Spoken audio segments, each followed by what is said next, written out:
This is the brand new Losi Micro-T, and this tiny basher looks absolutely awesome. Today we're gonna tear it down, bash it, run it on the track, put every single upgrade I could find on it, and maybe even turn it into a monster truck. First of all, I have to say, for how small this thing is, it feels really, really high quality, and this thing is small. This is an Arma Typhon Grom, and this is the Micro-T. It is hard to overstate just how small this little guy is. And that's what makes all the detail on this thing all the more impressive. We've got real Proline wheels and tires on here. They're held on by teeny tiny wheel nuts. But as you can see, these are real wheels and tires. These tires are very soft. I can't tell for sure, but it does feel like there's foam in these tires. And as you can see, the wheels are vented, but the tires are not. One thing I'm hoping to do later in the video is put these much larger tires on and turn this thing into a monster truggy. Not sure how that's going to work out though. I'm really curious to see how this thing bashes and races in stock form. Obviously, being as small as it is, it's going to be limited in where you can run it. But whether or not that means this is just an indoor car or a smooth surface outdoor car remains to be seen. Either way, I'm super impressed with what they were able to do with this tiny little car. As you can see, we've got real arms under here, little tiny hexes that measure right at 7 millimeters, which means these are the same size as small crawler wheels. That should open up some options for wheels and tires. Underneath, we have a real aluminum chassis. And then lifting up the body, which is held on by a little bit of Velcro in the front, you can see it looks like a real RC car in here. Under the hood, it looks like this car is going to use a mix of 1.5 millimeter hex and 50 thousandths hex screws. You're going to want good quality tools in both of those sizes so you don't strip anything out. It takes just 2 screws to remove the hinge portion of the body, and this body is extremely stout for what this car is. The Lexan on it feels about the same thickness as larger car bodies, and given the weight of this car, I don't think you're ever going to really damage this thing. That's really nice to see. Underneath that body, we've got a 2-in-1 4-amp brushed ESC with a tiny little brushed motor here. Don't worry though, later in the video, we're going to be doing a full brushless upgrade, which should be awesome. That ESC is being controlled with what looks like a standard SLT2 transmitter, which means hopefully we combine this DX6C to that receiver. We'll be trying that in a few minutes. It's nice to see that this 2-in-1 has a plug for the motor, so upgrades should be fairly easy, and it even has a 3-wire servo. And then getting this ESC out of the way,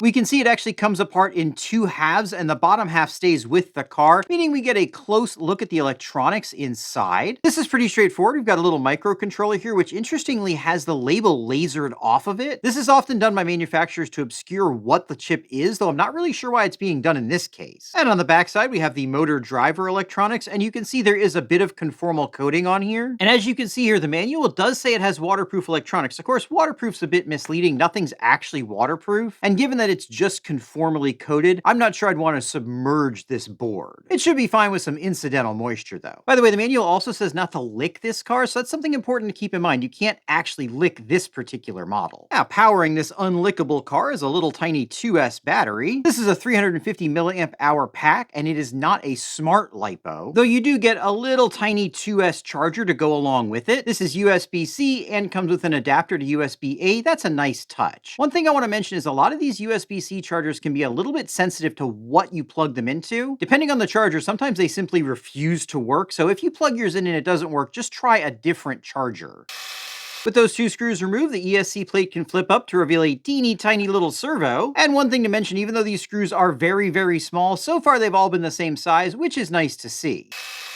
It appears as though all the screws on the underside have a 1.5 millimeter hex, which should help prevent them from getting stripped out once they get a little bit of dirt in them. And now popping the servo out of the steering rack, we can see this is called an AS1 servo. It has an integrated servo saver into the servo horn, and I definitely want to see what this little guy looks like inside. This is going to be one of those things I definitely don't recommend you take apart. As you see, we're down to jeweler's screwdrivers here, and this is going to have some really tiny gears in it that you probably don't want to have to deal with. Removing the bottom cover, we can see there isn't a gasket or anything in here, but just having the plastic fitting really closely should seal it up well enough. And it does look like this board is conformally coated, and you can see the teeny tiny little brushed motor right here. And then sneaking the top cover off, we can see we have an all plastic gear train in here. That's not surprising for a servo this small, but we do have a really sexy all metal gear servo to go in when we upgrade. This thing costs half what the car does though, so hopefully it's good. That servo is going to be driving some non-adjustable steering links with some fairly standard looking 2-wheel drive kingpins,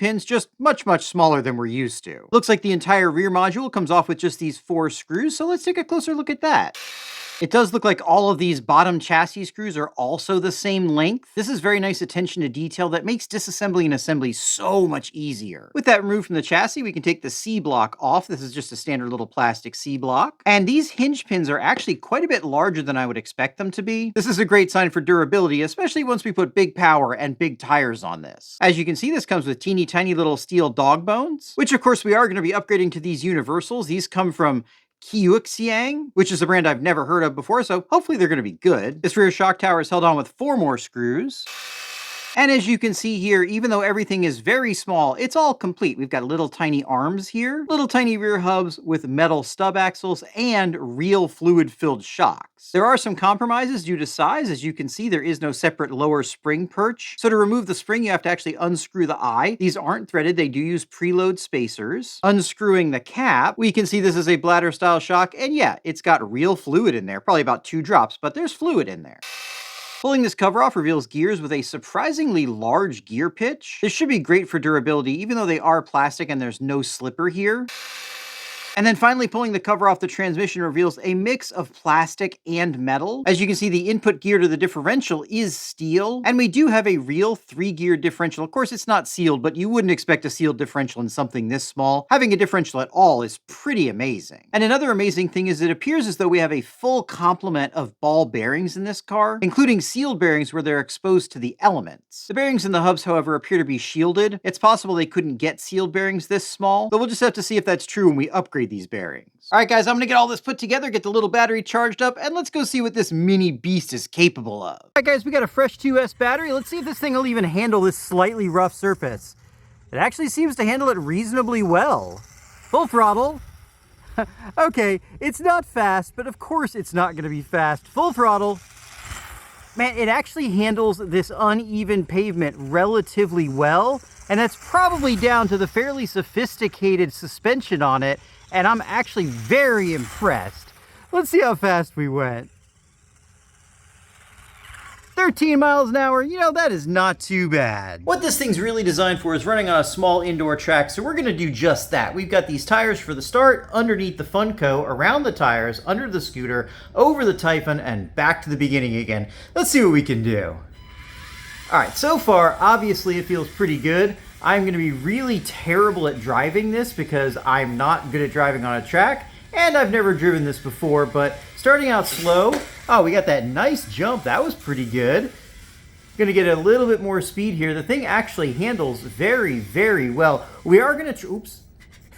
We are gonna try this on a full-size track, of course, but for this little track, so far, I can definitely see the appeal here. Of course, we're going the wrong way around those tires this time. That's no problem. We'll go back behind here again, and a little bit more speed.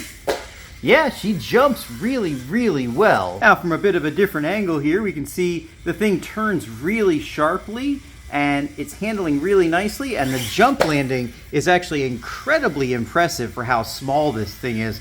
Again, I am not a racer, so this course is extremely challenging for me, but it's still pretty darn fun. And of course, in your house like this, it's an absolute blast because you can take whatever obstacles you want, set them up, make a course, grab a couple of these things, and you're racing with your family or your friends. I can definitely see the appeal of this, and this is really, really cool. All right, guys, now it's time to upgrade this thing, but before we do that, I want to make sure we combine it with the new DX6C. In order to do that, we need to make sure the firmware is up to date. Updating the firmware is a bit of a pain. You need to download this software from the Spectrum website. Then, unfortunately, you need to create an account to download the update. Once you are logged in, though, you can download and install the update. Then binding it should be as simple as going to Vehicle Type, selecting SLT Basic, because this car does not have DSC or 4-wheel steering. Then we're going to turn the car on, but keep holding the power button down until the light starts blinking rapidly, showing it's in bind mode. Then we should be able to go here to bind and hit bind. And I think we bound it. Now, assuming that worked, we should have steering, which we do, and throttle, which we do. This is really awesome. It means you can use these higher end DX6C, DX6 Rugged, and I think the IXSR transmitters with these SLT receivers. Of course, assuming all this upgrading goes according to plan, we're not going to be using the stock receiver at all. I'm not actually sure all of or even any of those upgrades are going to fit because they were originally designed for the Micro-B, a lot of the parts are similar, but some of them aren't. So that's just something we're gonna have to find out together. Most of the parts, including this aluminum transmission housing, are from Endura. The parts I got seem pretty high quality, though I've had mixed results with their stuff in the past, so I'm really curious to see just how well this stuff's gonna hold up, especially given that we're gonna be replacing this fairly modest stock power system with this baby beast from Furatech. This thing looks really cool. To do that though, we gotta strip this whole thing down. Starting with this front end, pretty much nothing is staying stock here. We are going to be keeping these arms stock, but that's pretty much it. Starting off, we're going to swap out this stock plastic shock tower for the carbon fiber one. These look the same, though I'm not sure they are. We're just going to have to find out as we go along. Okay, right off the bat, we're running into trouble here. Because the Micro-B does not use this upper body mount like the Micro-T does, screws are not included for mounting this piece. Fortunately, because I have separate shocks, I can use these really long screws that came for the shock mounts, but if you don't have these, you're going to be in trouble. So you might want to get an M1.5 screw kit to install these. I'm sure they'll update the part, but for now, this is what you'll have to do. Fortunately, with those screws, it does fit just fine, and I don't think them sticking out the back is going to be a problem, though we could just trim them down too. It does appear as though the shocks themselves will work, but the springs that come on them feel way too soft. The kit does come with some extra springs, though none of them really feel stiff enough, so I think we're just going to use the stock springs on those shocks. Yeah, these stock springs are definitely a lot stiffer. It's interesting how weak they are. I wonder if the B is a lot lighter. Not sure. Fortunately, the springs are the same diameter, so they are a direct swap over. And checking inside, you can see these are already fluid filled, though they do seem a little bit low, so I'm just going to top these off. It is nice that these came with fluid in them. It means Endura is at least fairly confident that they're not going to leak. And these take just a couple of drops of fluid each, so you don't want to overfill them. And then just pushing the shock shaft all the way up, we can put this together. And there we go, that feels nice, and it looks really good too. To get these springs off, technically you should actually take this complete lower perch off, but I'm just kind of unwinding them from the bottom. These springs are soft enough that this really isn't hard to do, and it shouldn't hurt them as long as you're careful. There we go. And now to install those on the carbon shock tower, we have these teeny tiny mounts. This is, again, going to be pretty tricky to do because all this stuff is very small. Really, you could just barely see these M1.5 nuts. And with that, the shocks and shock tower are done. Now I'm going to do the rest of this front end off camera because this stuff's so small, it's nearly impossible to do behind the camera. And it's really hard to show you what I'm doing anyway. So we're just going to go with one of these. And it's all together, and I gotta say, it looks absolutely awesome. We've got aluminum hubs and knuckles, adjustable links and toe links, aluminum shocks, that carbon fiber tower, an aluminum front brace, and all aluminum steering hiding in there. It all feels nice and tight, and this should improve handling. However, you know it's in the rear that things are gonna get really interesting. Just like in the front, we're going to be using very little out of the rear of this car. The only original parts we're really going to use from the transmission are going to be these outdrive cups. And we're going to start with this aluminum transmission case. To that, we're going to be adding what I hope are upgraded side gears, this machined outer differential gear. To that, we're going to add just a little dab of udder butter. And then the rest of the gears. This metal housing should hold these gears in better alignment than the stock plastic housing did, which means even with the stock gears, it should be able to handle more power, though these all metal gears should be a big improvement as well. Interestingly, it doesn't seem like there's anything that actually holds these output cups in. I guess it's just the pressure from the axles that holds them. Let me know if I'm wrong about that. And now with just a touch more grease on the gears, this should be all set to go together. Hopefully everything fits well. And with that all together, the differential itself feels nice and smooth, but the transmission feels a little bit crunchy. Hopefully that'll wear in, because so far I'm not super thrilled with how those gears feel, especially right here. One thing I didn't get is a steel spur gear, and as I mount up this absolute beast of a censored brushless motor, I'm hoping I'm not going to regret that, but again, we'll just have to find out. There we go. This thing is starting to look really mean. I'm going to go ahead and use the stock plastic gear cover. I did buy an aluminum one, but to save a little bit of weight, let's just stick with plastic because this isn't structural and you're not going to really notice it anyway. All right, guys, that's the back end done, and it also looks absolutely awesome. Now, if you think this thing being small makes it easy to upgrade, I hope this absolute mess all around the car teaches you that it's not. We'll talk more about that a little bit later, but for now, let's dig into the electronics because those are going to be challenging too. First up is the servo. This should be a direct swap. This is metal case, titanium geared and coreless, and it doesn't fit. So even though the description says this is directly compatible, it's not. I guess we'll stick with the stock servo for now. But now the big challenge is going to be this little teeny tiny Furatech ESC because it doesn't include a receiver. In order to fit that in there, we'll go ahead and get the servo mounted up. And then we need to pop the top plate back on so we have someplace to mount the ESC. Of course, there's plenty of room to put the ESC on here, but the real challenge is we also need to put a receiver on here. I've got this receiver here, and I think it's gonna fit just fine. Though let's get this ESC mounted up, and then we'll see once we get the body put on. All right, with the body on, it looks like we're gonna have plenty of clearance under there, though I think I might just go ahead and run this without the case for maximum clearance. Let me get all this wired up, then we're gonna see how this thing performs. And there we go, guys, she's ready to rock and roll. Now let me get the body and the tires on this thing, and let's see if we made it a lot better, or just a lot heavier and more expensive. All right, first off, can we beat 13 miles an hour? Oh, she's got a lot more zip now. Full throttle.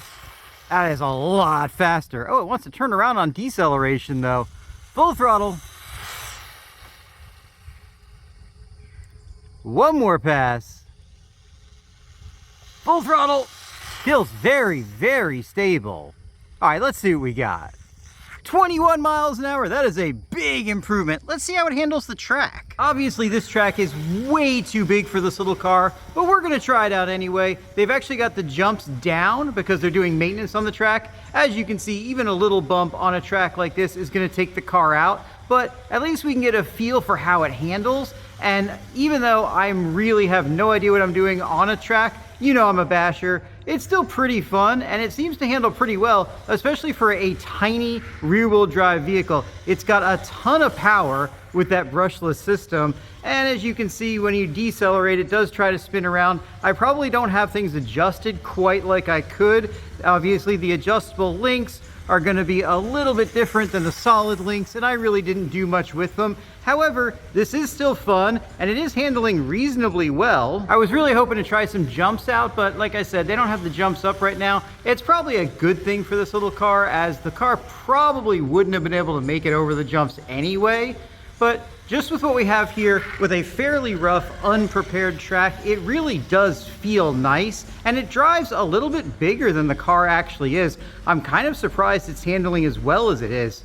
It's handling really well and making me look like I'm a little bit better of a driver than I actually am. And since no one else is on the track, let's try driving it backwards. This feels a little bit different. I've never actually driven this track backwards before. Of course, I've only driven it forwards a few times.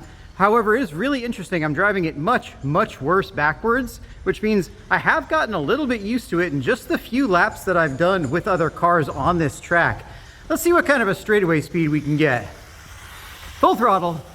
That's not bad. Of course, it spins out at the end, but that's me, not really the car. I really don't have the skill to drive that fast. But overall, yeah, this thing is pretty fun on a track. Let's go see if it's fun off-road. All right, guys, we've seen how the Micro-T handles what it's supposed to do. Now let's see how it handles what it's not supposed to do. Overall, so far, I'm pretty impressed with this thing. It seems like most of the parts from the Micro-B fit the Micro-T, so upgrades are already available for it. However, as you can see, we're back to the plastic stock hubs and knuckles in the front. That's because these Endura hubs and knuckles have a hopeless design flaw. The screw goes into aluminum and rotates back and forth with the hub, which means it unscrews itself. There's nothing you can do about that. No amount of thread lock's gonna fix that, and these are going to come undone. The stock one is similar, but they screw into plastic, which acts as a lock for the screws. Now, as far as putting these big tires on here, I have no idea what's going to happen. I don't even know if they're going to clear the body, but we're going to find out together. I'm hoping it's going to be awesome. Try this front one first, and obviously this thing is absolutely massive, but it does look like it's going to clear the body, and it still spins, so it looks like we're going to be trying this bad idea. That is, of course, assuming the backs fit as well. Now, we also had to make a change in the back because I found another part that didn't work properly. I'm not sure if this is a problem with the Micro-T or if it would be a problem with the Micro-B as well. I checked the parts and they appear to be the same, but as you can see, we're running the stock dog bones back here again. And that's because whereas these U-joints look really nice, they actually bind up when you tighten the wheel all the way down, which is part of the reason why it was trying to spin out when we were doing our top speed test. But will the giant crawler wheel fit on here? And yeah, it looks like it's going to fit on the back as well. Let me get these mounted up and let's go see how fast it is with this effectively much different gearing. Well, she looks absolutely ridiculous, but still pretty cool. Let's see if we get a new top speed or a destroyed car. Now, if you like seeing me do really stupid stuff to my RC cars so you don't have to do them to yours, make sure you get subscribed. We've got lots more stupid stuff coming. All right, here we go. Let's see if we can get full throttle. Full throttle! That's pretty fast. Hang on, let me see if I can keep it under control. Full throttle. Oh yeah, that is way faster than it was. Nope, not on its wheels. All right, let's see if we can get one more solid pass out of it. Full throttle. All right, let's see how that was. Bring it in. It's definitely tippy.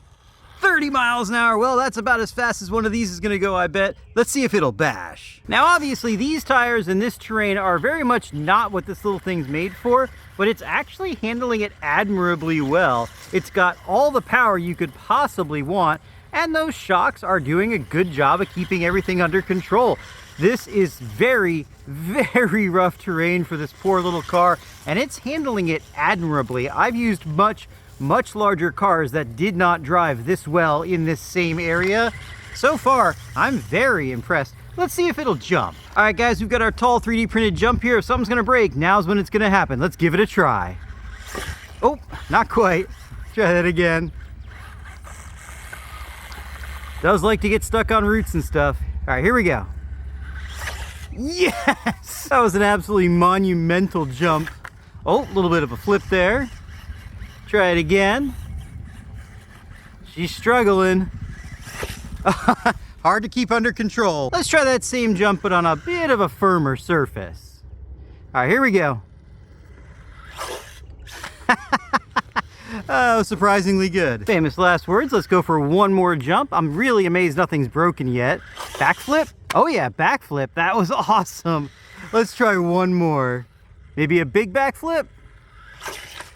Nope. One more try. I think we're losing the tires. All right, here we go.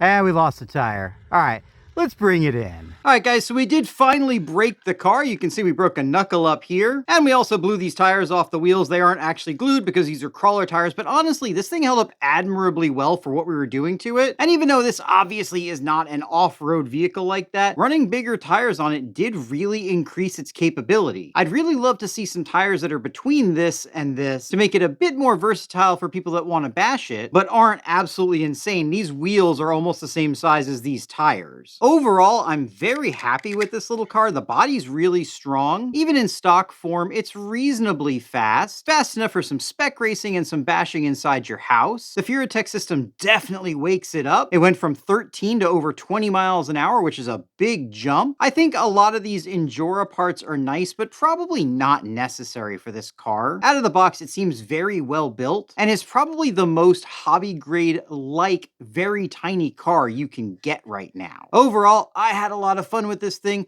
I had a lot of fun hanging out with you guys. Why don't you hang out with me in one of these videos?